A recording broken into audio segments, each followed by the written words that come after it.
Good afternoon. We are Team 10 and we'll be presenting on our project on abandoned trolleys. Here's our table of contents. I'm Shani and I'll be starting off the presentation with the introduction.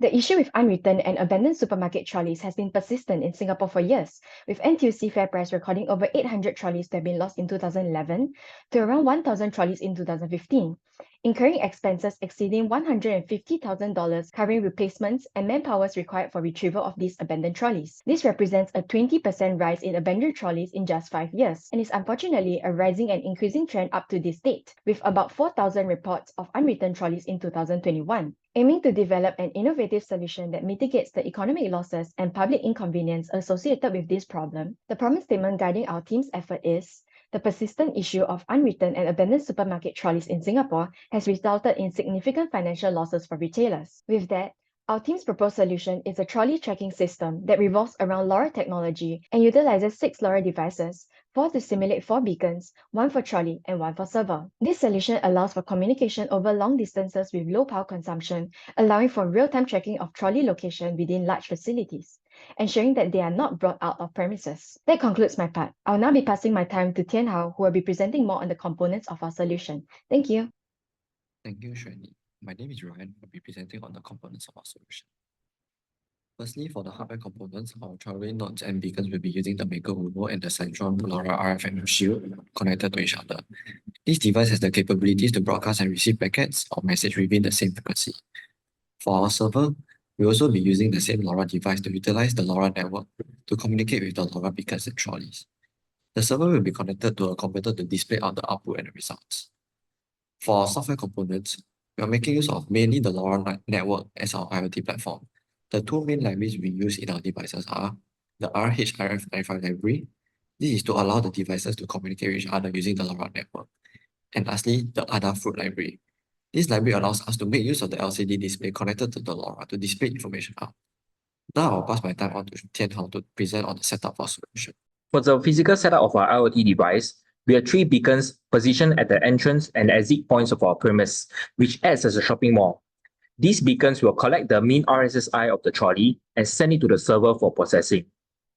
The trolley, which is attached with another LoRa device, will be placed at the center of our premise, surrounded by the beacons.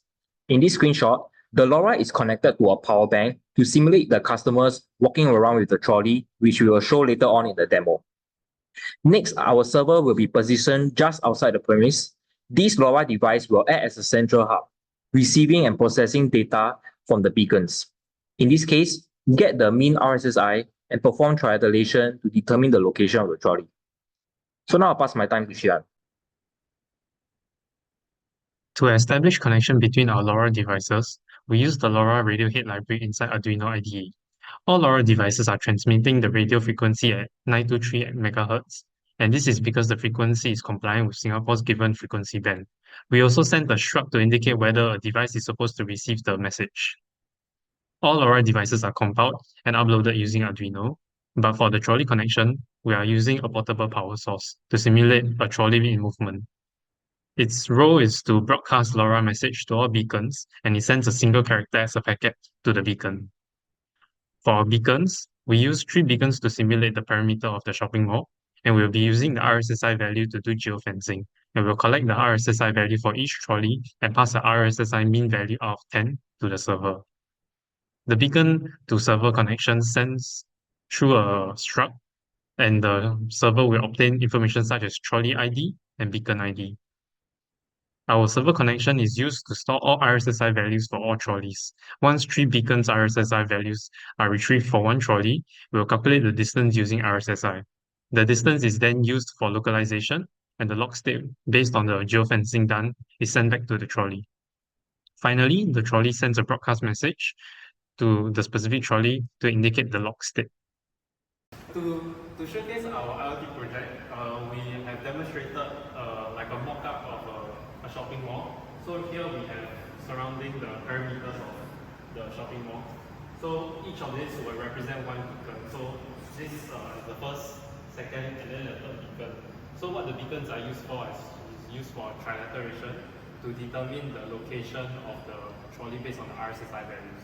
These beacons are stationary and they will not move, and they are powered. For this showcase, we'll be powering them through our laptops instead.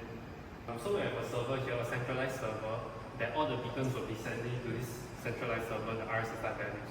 From there, we'll calculate the distance, and then we'll determine the location of the trolley. Using it as a marker, we'll have a threshold that provides leeway for customers in case that they enter and get out of the shopping mall.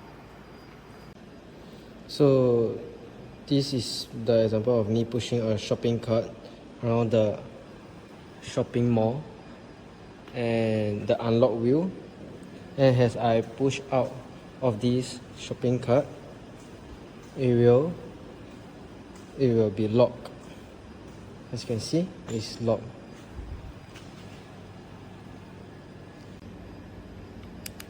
So right now I will be showing the example of pushing back this lock wheel of the shopping cart back to the shopping area. So when I was pushing back, these two beacons will act as the perimeter area, and when I enter in, they will send the RSSI to the server, and the server will tell whether I'm inside or outside of the trilateration area.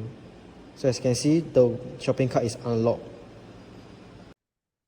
In conclusion, we see that the problem of the unwritten and abandoned trolley can be reduced through the implementation of LoRa. We make use of the RSSI to determine the locations of the trolley and preventing it to move out of the mall by locking it. LoRa enables a great distance coverage than the BLE, which suits the scenario where the mall has big perimeter area. Additionally, LoRa also uses low power consumptions, which then requires minimal maintenance over a time period. This way, we can safely restrict the movement of the trolley outside the mall while not posing a big problem to the mall owner. This project can also be used in places that requires localizations, such as hospitals or pet center, where locating the patients or the pet is important and also requires long-range detection device. Thank you.